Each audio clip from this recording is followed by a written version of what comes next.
Since 1982, the Philippines has been celebrating the National Bible Sunday every third Sunday of January.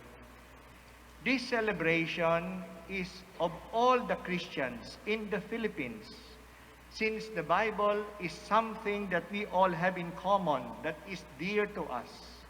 So it is celebrated by the Catholics, by the Protestants, by the Evangelicals, by the born-again Christians. In this day, the Bible is recognized as promoted as very important vehicle of God's revelation to all His people. We are still within the octave of prayer for Christian unity, and it's good that one source of our unity is that we have a Bible, the Word of God, in which God reveals Himself. God's Word is alive and effective, and through it, we come in touch with God. Sa panahon nating ito, binabaha tayo ng napakaraming mga balita at mga ideas. Madalas tayo ay nahihilo at nalilito. Ano ba talaga ang mahalaga? Ano ba talaga ang maaasahan? Hindi naman lahat na nakalagay sa Facebook o nakalagay sa TV ay mahalaga.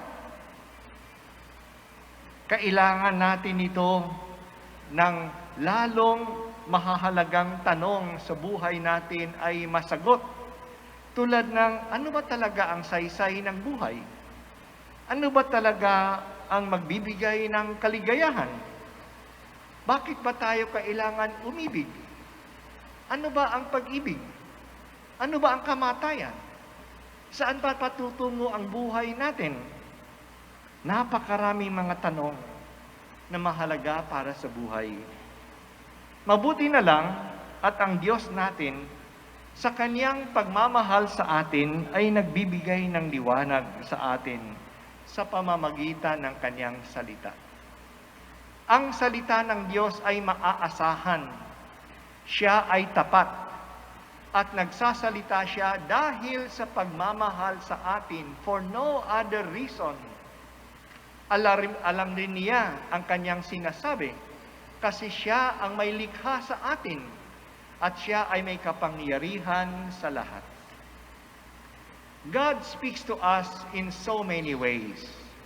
Through creation, through our conscience, through the events that happens in our lives, through the people He sends, through the church, through the Bible, especially through His Son, Jesus Christ.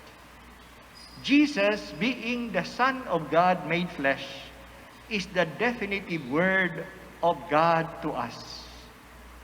The Bible, on the other hand, is the written Word of God.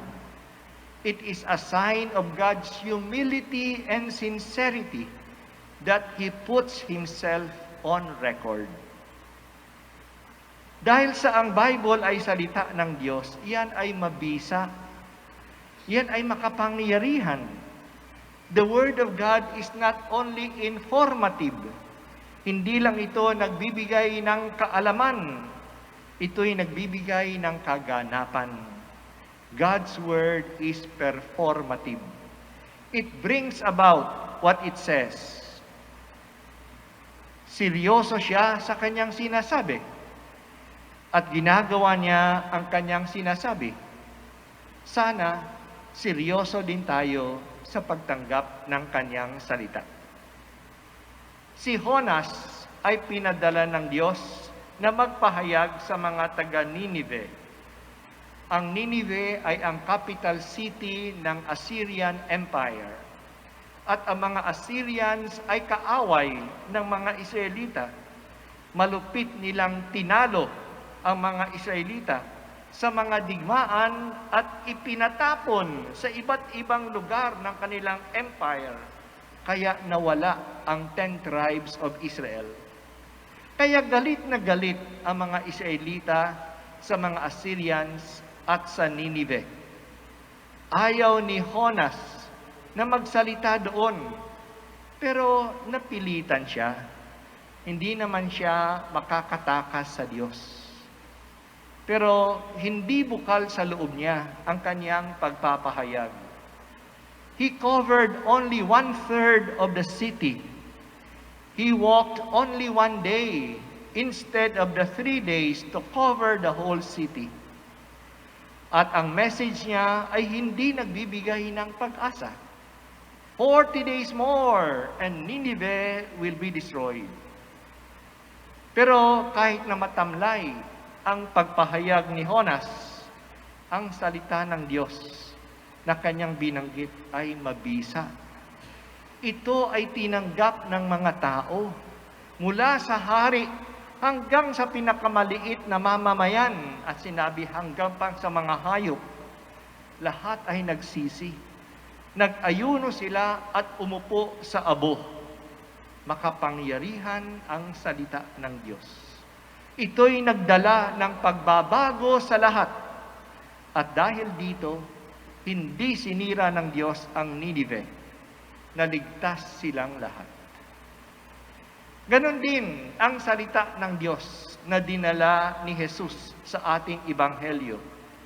Tinawag niya ang dalawang pares na magkakapatid, si Simon at si Andres, si Juan at si Santiago.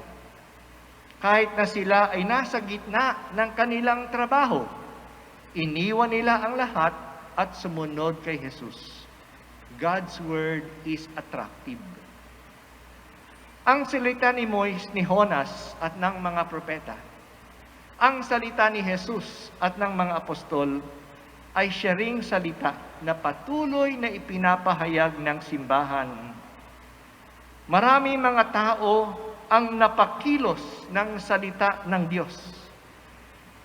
Si Anthony ay isang taong may kaya. Noong narinig niya ang ebanghelyo na nananawagan na dapat iwanan natin ang lahat at sumunod sa kanya, pinagbili niya ang ari-arian niya at tumira siya sa disyerto. He became known as Saint Anthony of the Desert, the one who started the eremitical life in the church. Nagkaroon siya ng maraming mga disciples at nagsimula siya ng isang movement ng mga tao na nagbigay ng buhay nila sa panalangin at penitensya. Ganon din po si Saint Joseph, ang ating patron. Siya ay pinakilos ng salita ng Diyos sa pamamagitan ng anghel sa kanyang mga panaginip. 4 na beses nagsalita ang Diyos sa panaginip sa kanya. At yan ang naggabay sa kanya. Tinanggap niya si Maria at ang sanggol. Pumunta siya sa Egypt. Bumalik siya sa Egypt. At dinila ang pamilya sa Nazareth. All under the guidance of the Word of God. Sinulat ni San Pablo sa ating ikalawang pagbasa na huwag tayong magpatali sa mga gawain o mga bagay ng mundong ito. Kaya ang mga namimili ay mamuhay na parang hindi sila nangangalakal. Ang mga may asawa na para walang asawa. Ang tumatangis na hindi tumatangis kasi ang lahat ng bagay sa mundong ito ay lilipas. Huwag tayong magpatali rito. Ang tanging maaasahan lang ay ang salita ng Diyos. In the book of the prophet Isaiah, we read, a voice proclaimed, a voice says, proclaim. I answer, what shall I proclaim? All flesh is grass, and all their loyalty like the flower of the field. The grass withers, the flower wilts, when the breath of the Lord blows upon it. Yes, the people is grass. The grass withers, the flower wilts, but the Word of God stands forever. Kung ang Biblia ay salita ng Diyos, at ang salita ng Diyos ay buhay at mabisa, at ito'y permanente, palagian, is not just transitory, is not just passing by, siniseryoso ba nating pakinggan ito? Halos lahat naman sa atin ay may Bible. Basahin natin ito. hinahamon ko kayo kung ilan sa inyo ang makasasabi na nabasa ko na ang buong Bible. Marami sa atin ay alam natin ang mga bagay sa Bible na patingi-tingi. A passage here, a story there, but we have not read the whole story from the beginning to the end. Pero hindi lang sapat na basahin ang Bible. Gusto nating itong lalong maintindihan. Hindi naman sinulat ang Bible para lituhin tayo. Ito'y sinulat upang tulungan tayong maintindihan ang gustong sabihin ng Diyos. Naging mahirap na lang ito sa atin ngayon kasi matagal na itong sinulat. More than 2,000 years ago, some passages even 3,000 years ago. Sinulat ito sa ibang languages na hindi na ginagamit ngayon, ancient languages. At sinulat ng iba't ibang mga tao na nasa iba't ibang kalagayan. Kaya kailangan pag-aralan. Pero kung nagsisikap tayong maunawaan ito, mauunawaan natin. Kasi ang Espiritu ng Diyos na siyang tumulong sa mga manunulat noon na ang Bible ay isulat. That's why all Scripture is inspired. Itong Espiritu ito ay kumikilos din ngayon upang tayong magbabasa ng Biblia ay gabayan at maintindihan natin ang Bible. Inuunawa natin ang Bible upang ito'y maging inspirasyon sa ating mga dasal at maging gabay sa ating buhay. Hindi tayo malilihis ng landas sa ating mga desisyon kung isinaalang-alang natin ang kalooban ng Diyos ng siyang laman ng Bible. Sinabi ni Baruch, "Blessed are we, for what pleases God is known to us." Seryosohin natin ang Bible, hindi dahil sa gusto natin maging mga Bible scholars. Siniseryoso natin ito upang tayo'y mas maging malapit kay Jesus. Ang Bible ay ang salita ng Diyos na nakasulat. Binabasa natin at inuunawa ang nakasulat upang mas maging mahigpit ang ating kaugnayan kay Jesus, ang salita ng Diyos na naging tao. Kaya nga sinabi ni Saint Jerome, ignorance of the Scriptures is ignorance of Christ. So when we read the Bible, Jesus, the Word of God, enters into us. He nourishes us and enlightens us and transforms us. Ang salita ng Diyos sa Bible ay hindi lang nagbabago sa bawat isa sa atin. Ito'y nagbabago din sa ating lipunan, sa ating bansa. We all long for the transformation of our beloved Philippines.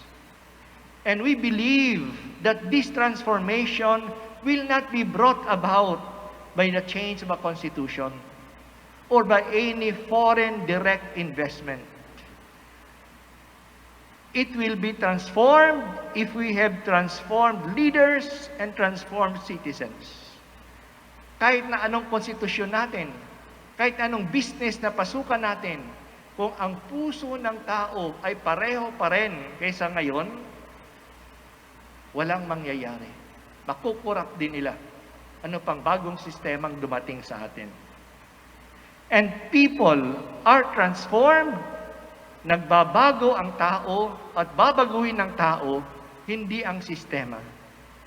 At ano ba ang makababago sa puso at karakter ng tao, kundi ang salita ng Diyos na sumusuot sa kaibuturan ng ating puso't isip. Nilalantad ng salita ng Diyos ang ating mga balak, ang ating mga sikreto. Hayaan nating liwanagan tayo ng Bible at magkakaroon ng tunay na pagbabago ang ating bayan. Tulad ng pagbabago ng buong lungsod ng Ninive at naligtas silang lahat. Hear the voice of the Lord, open the Bible and read it. But another occasion while we are here is not only because it is the National Bible Sunday. It's also because of our way to open this celebration of the year of Saint Joseph. That's why we do this dito sa sanktuaryo ni San Jose. Sabi ko nga kanina, ang 5 parishes natin sa Archdiocese ang siyang mangunguna sa pagpapalaganap ng debusyong ito.